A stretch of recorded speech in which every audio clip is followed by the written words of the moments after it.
Hi guys, welcome to Tech 360. In this video, I'm gonna be showing you how to change Windows 10 or Windows 11 search from Bing to Google.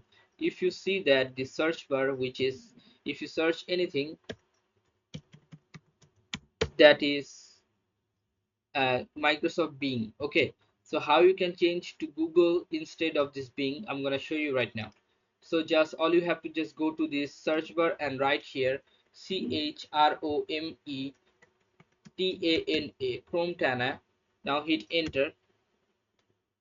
Then you'll find the first link, Chrome Tana redirect Bing somewhere better. Click on the first link.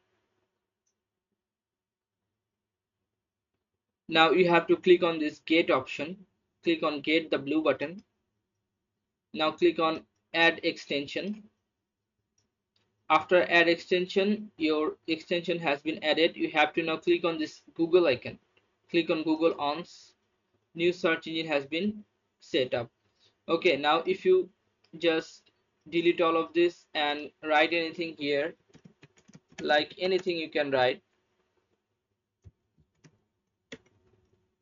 Now hit enter.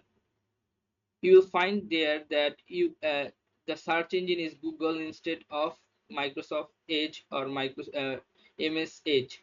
So yeah guys, this is how you can do this. So guys, if you find this video helpful, then please give a thumbs up and don't forget to subscribe the channel.